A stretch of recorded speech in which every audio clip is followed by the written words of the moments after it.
Hey guys, Season 1, and we are role-playing as Michelle Jefferson.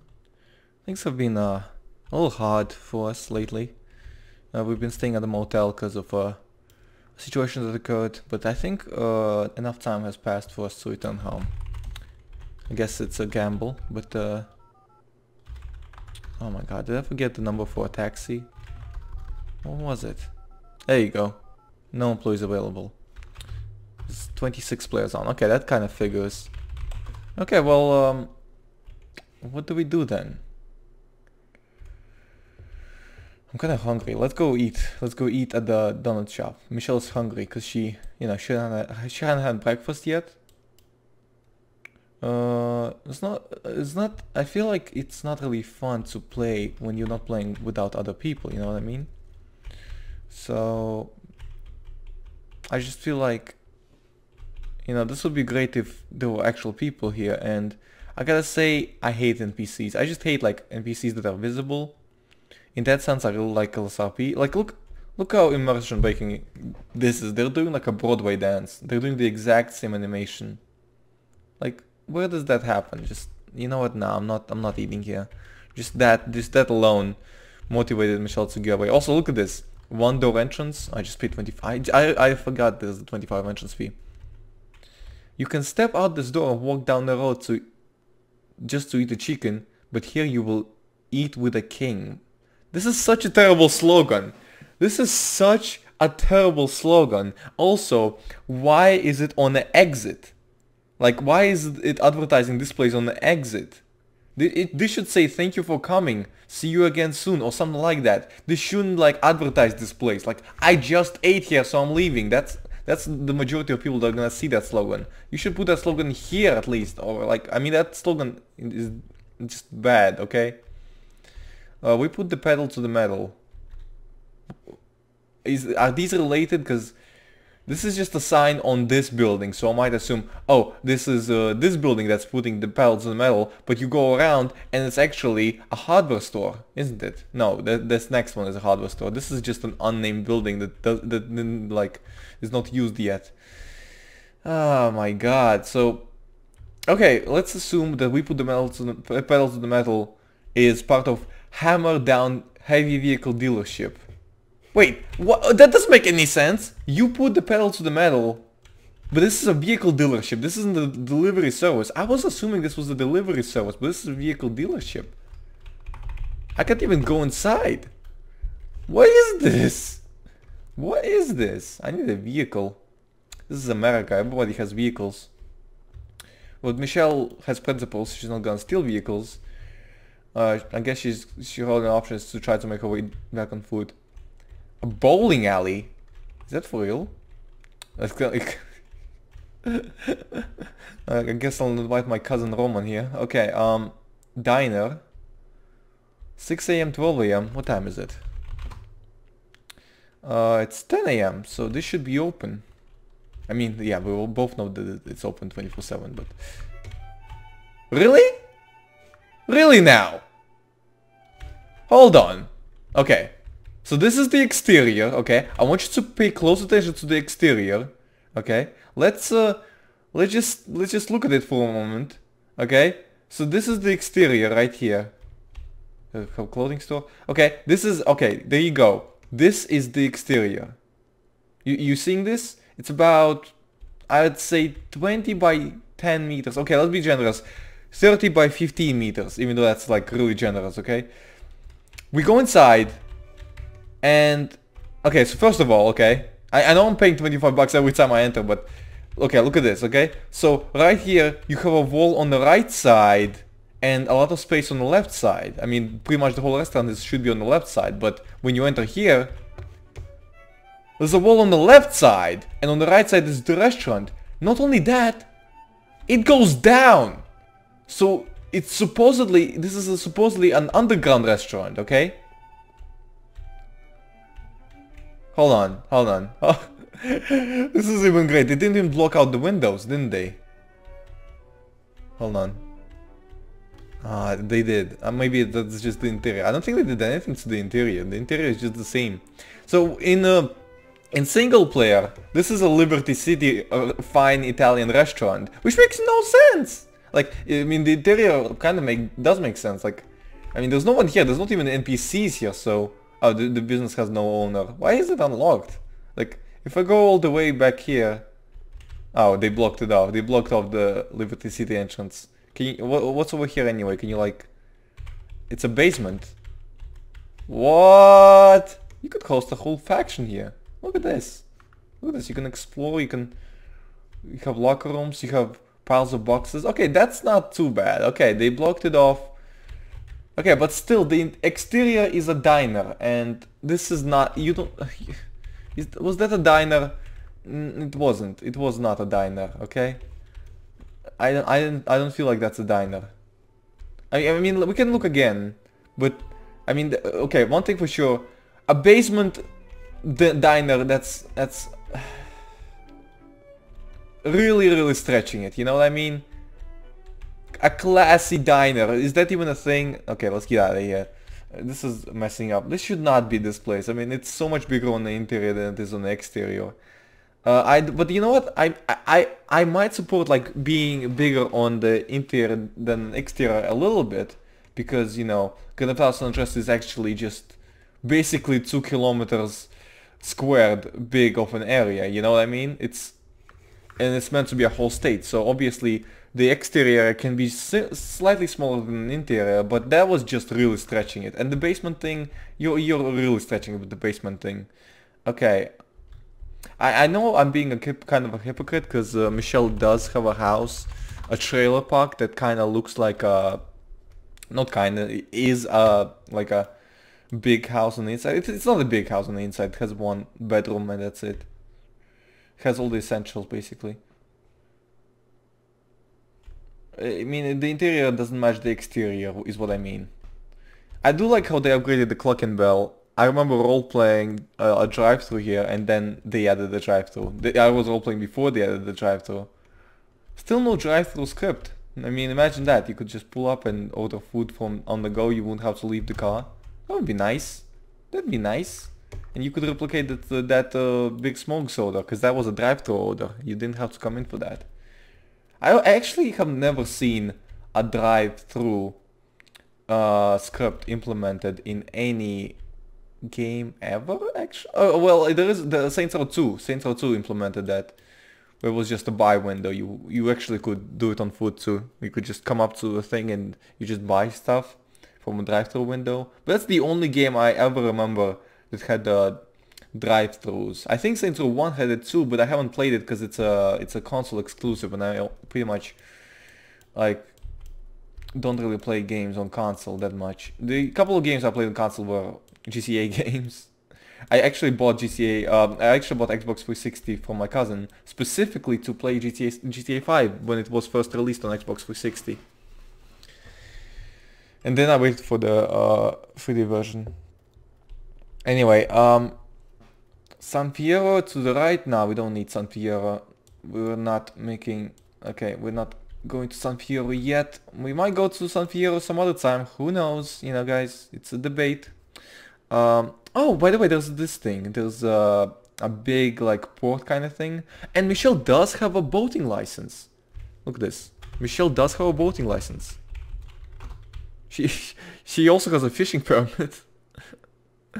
I tried fishing. It actually makes quite a bit of money, but you know, in RCRP, money doesn't really matter because a donator will make a shit ton of money. So you should just stop thinking about trying to make the most money. That's the thing, okay? On roleplay servers, just don't think about assets, because it's not made to be fair in terms of assets, okay?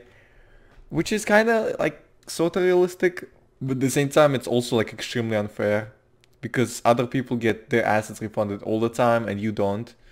Admins get their assets refunded all the time because they don't need to bother proving anything to themselves. They're admins themselves. Imagine if someone made a server where admins could not refund themselves and they had to go through every process like every other person. Now that would be a good server, you know what I mean? That would be a good server. Why would that be a good server? Because everyone would be on an equal playing field. Whoops, accident, I called my guns. I'm carrying an Uzi and a Deagle right now. The reason why is from the last episode we bought an Uzi to a gun deal in case we got scammed. Oh, look at this, some water seeping through, and we didn't get scammed, so now we have 2 guns.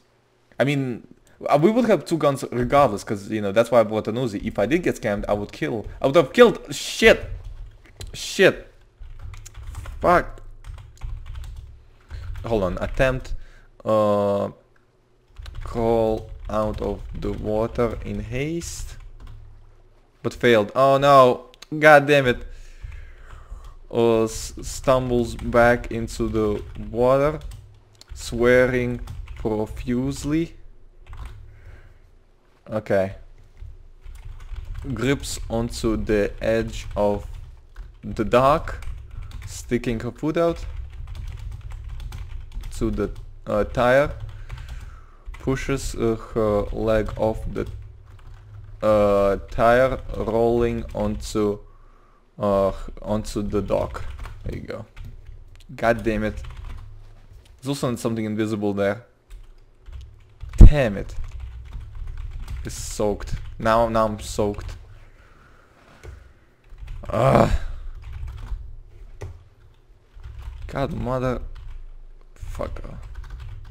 Now my phone is off. That because it stopped working once I entered the water. Michelle doesn't have the new iPhone that's water resistant. It's an old iPhone, so it died. She has to put it in a bowl of rice. This is one thing I always hate about voiding stuff, is that people just casually void stuff, and at the end of the day, the whole thing about roleplay loses its premise. Crosses her arms, shivering from cold. We gotta get out of here, because we're wearing some really wet clothes, and the water at 10 a.m. don't even pretend that the water at 10 a.m. is gonna be warm enough to sustain life, okay? Okay, it's warm enough to sustain life, but what I mean is it's not warm enough to not get frostbite. So let's get out of here. Let's get out of here into the warm desert of Las Venturas County, and then we'll jog over to the Fort Carson from there, because we don't have a vehicle and taxis aren't available. Whips out her phone with her shivering hand. Realizes it died from the water. Fuck. Sell out. Shows it back in her pocket. There you go. Okay. So yeah, about the consequences. Crashes get voided all the time on LSRP, not so much on RCRP. I would say crashes don't get voided as much on RCRP. There are out-of-character reasons for that, because there's lag and all that stuff, but at the same time it feels a little bit like cheating, because even sometimes there's legitimate reason why a crash happened. Someone was negligent, for example. We can't hail that biker down. Maybe it's a good thing.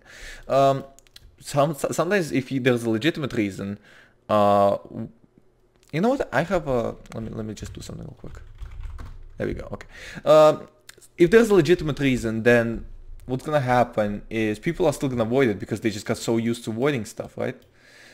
What I did right there is I changed my bind setup. It's my binder. It's not a Clio program. It is a third-party modification. But it's just a bind, and binds are allowed, so I'm not getting I'm not doing any rule-breaking stuff, so maybe I'll release it one day. I should probably release it one day.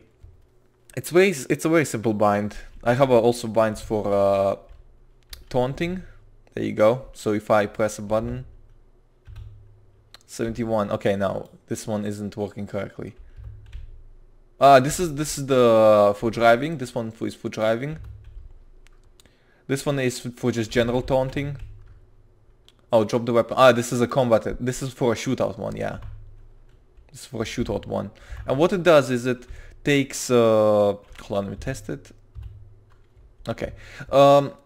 So what it does is it takes a list of words that I made myself from copying wiki quotes from Michael, Franklin, and Trevor, and I removed all the personalized ones, like the ones oriented towards cops, like the ones oriented... Trevor Phillips had 3 lines where he just said, "I am Trevor Phillips," which is, you know, doesn't work for everybody. I wanted to make my tones general, so I just got a big list of tones. And my program, what my program should do is it should pick out the good tones, and it should, you know, display them. So hold on, let me just set this to tones, and instead of like using a broken bind, because what my armed bind does is it scrolls down, but if I scroll down I get my pistol instead of my Uzi, and my Uzi is more beneficial. So I think I should reaches for her hoodie, lifting it up and whipping out an Uzi from the waistband, from the hip. Alright, that's good enough. So just do that, and then I can whip out the Uzi. And if I need to stuff it back, well, realistically it would take more time anyway. What's going on over there? Is that like some sort of a sign? Or is that like a graffiti? I mean, it looks like it's on the back of a sign. So... Nomad Tavern left. Oh, so this is like a tavern, okay. This guy is just running along, okay, just minding his own business. Now we gotta watch out, because the common way for people to rob people is to run them over and stuff like that. Maybe we should check out the tavern, because walk to Blueberry is probably, realistically, would be longer than, you know, a couple of minutes. Maybe this is right here. Let's just go in and maybe ask if they have a towel. A soaked black woman walks in, says, "Hey, can I have a towel?" Sounds like a beginning to an anecdote. Okay.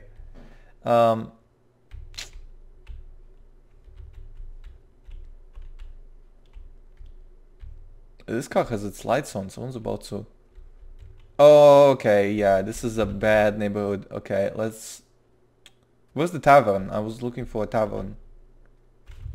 Yeah, this is not so good. This is not so good. I was just looking for a tavern. Nothing here looks like a tavern, okay? It just looks like a bunch of... Yep, Confederate flags. Confederate flags are setting off red flags inside of Michelle's mind, okay? Now, I know Confederate flag isn't inherently racist, but this is Michelle Jefferson. Okay? We are accounting her experience, and that includes things that... she associates Confederate flag with racism, because people who hang Confederate flags and people who usually like all for Confederate flag, like they don't support Confederate flags. They, you know what I mean, okay? It usually results in violence, okay? Not initiated by her, by Michelle. That's the thing. Michelle doesn't usually initiate violence. She initiates violence sometimes. I'm not gonna say she never initiates violence. She's not perfect, okay? And there's no such thing as a perfect human being. She snaps sometimes. Her mental health is not like pristine out there. You would hope she was mostly sane, but you know, she never got diagnosed. That's good enough. The thing is, Michelle just has... Michelle is a normal human being, just like any human being, and she makes decisions based on her experience, just like any human being. She adapts to her situations, and if Confederate flag sets off red flags inside of her head... No, I mean, Confederate flag is pretty much a red flag in itself. Then, you know, she's gonna be cautious. She's gonna get cautious. And usually being cautious has saved Michelle's life, you know, half of the times. But the times that it didn't save her life, here's the thing. The times that it didn't save her life and the times that she died are not accounted in her story, because that would not make sense, you know? Oh, you know, there was this time that I made this mistake and I died. You don't say that, because in real life, if you die, then you don't exist anymore. You're dead. There's just a corpse in the place where you were, and now you're not a thing anymore. You're a thing of the past. You know what I mean?